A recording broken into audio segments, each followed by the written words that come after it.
بسم الله والحمد لله والصلاة والسلام على أشرف الخلق سيدنا محمد وعلى آله وصحبه وسلم. النهاردة إن شاء الله يا جماعة هنتكلم عن موضوع مهم جدا يهم مهندسين مدني بصفة عامة، وبصفة خاصة المهندسين اللي شغالين سواء تصميم أو مكتب فني. إن شاء الله النهاردة موضوعنا هو إزاي أصمم الأعمدة بطريقة الاريا ميثود. النهارده ان شاء الله يا جماعه هنقول الكونتنت بتاعت المحاضره. النهارده اول حاجه هنعرف يعني ايه الاريا ميثود، ونعرف ايه اهميه الطريقه. تاني حاجه هنشرح الطريقه ونشوف ازاي بنتعامل معاها، وبعد كده ان شاء الله ناخد مثال عملي للطريقه، وناخد اكسل شيت بيشرح حل الطريقه دي بقى عامل ازاي. فيلا بينا ندخل على الشرح على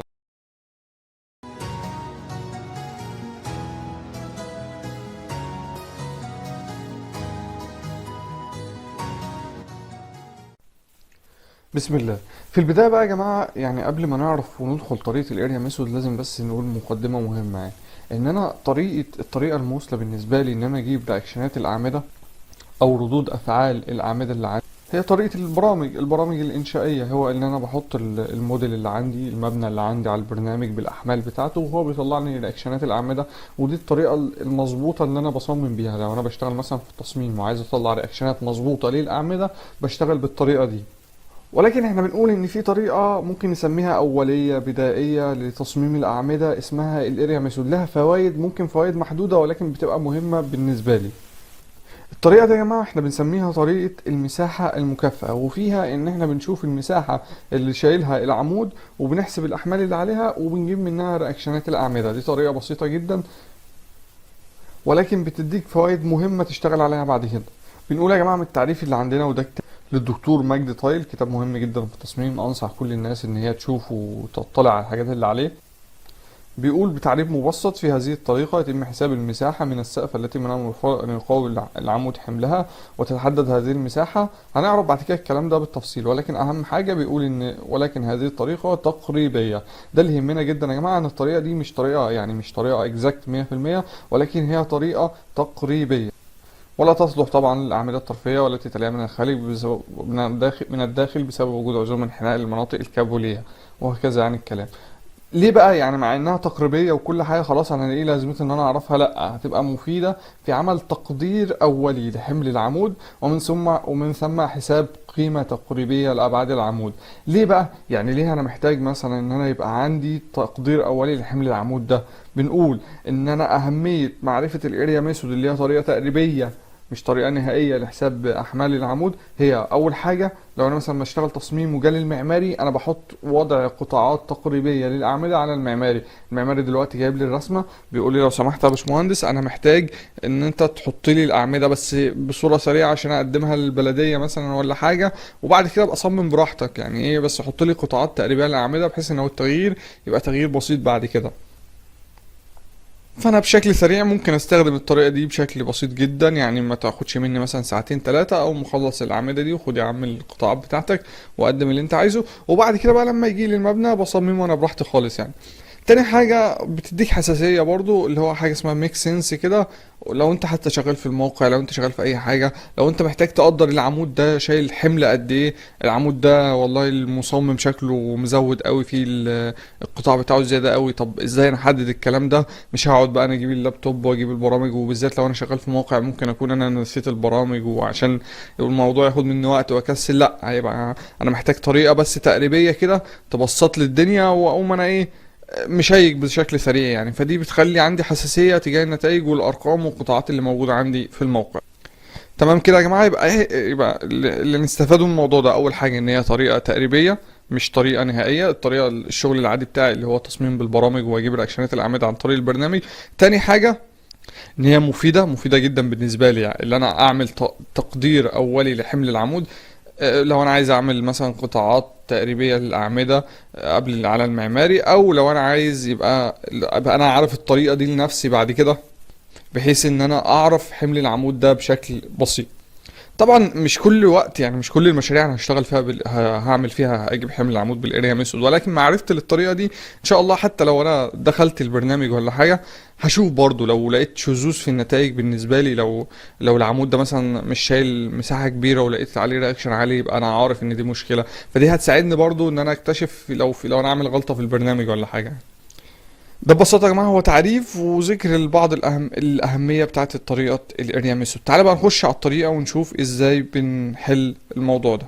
بنقول يا جماعة ان احنا في شرح الطريقة ان ده مثلا لو افترضنا ان ده بلان عندي، ده العمود اللي انا عايز اجيب الرياكشن اللي عليه، الحمل اللي هو شايله، دي المساحة. المساحة هتبقى عن طريق اول حاجة رسم المحاور، ان انا هرسم المحاور في منتصف الأعمدة. يعني هرسم محور كده ومحور كده ومحور برأسي ومحور رأسي، محورين أفقيين ومحورين رأسيين، وبالتالي هيطلع معايا إن المساحة اللي شايلها العمود ده اللي هي إيه في البي.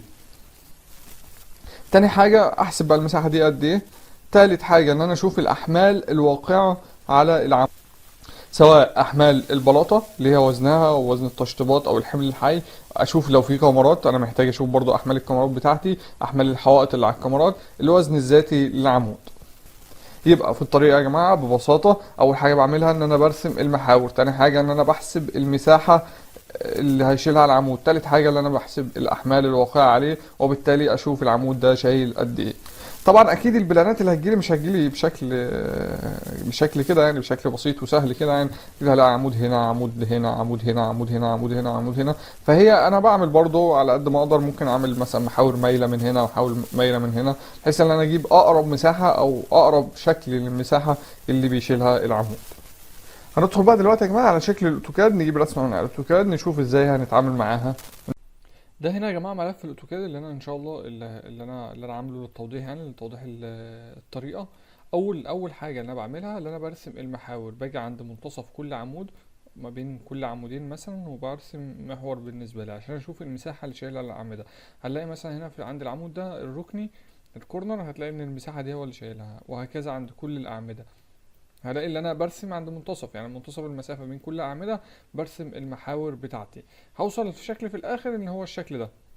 الشكل ده قدامي اهوت، ان انا العمود ده شايل المساحه دي، العمود ده شايل المساحه دي، العمود ده شايل المساحه دي، وهكذا وهكذا وهكذا. ناخد بقى المثال بتاعنا اللي هو سي واحد. سي واحد يا جماعه كمثال اهو، هو ده العمود اهوت، البلاطه بتاعته 25. هنفترض ان الفلور كفر بيساوي 2/10 طن على المتر المربع، اللايف لود 3/10، الدبليو وول هنفترضها ان هي 4/10.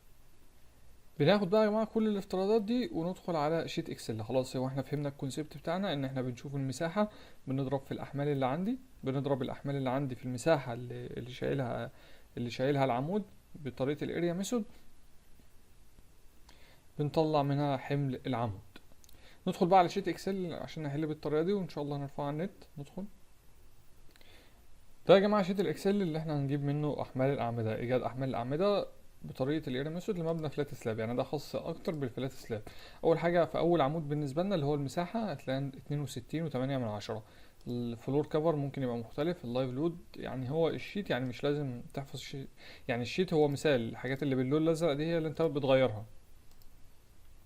هو احنا كان عندنا الفلور كفر بكام؟ الفلور كفر ب2/10 بس، واللايف لود ب3/10، والدبليو وول ب4/10.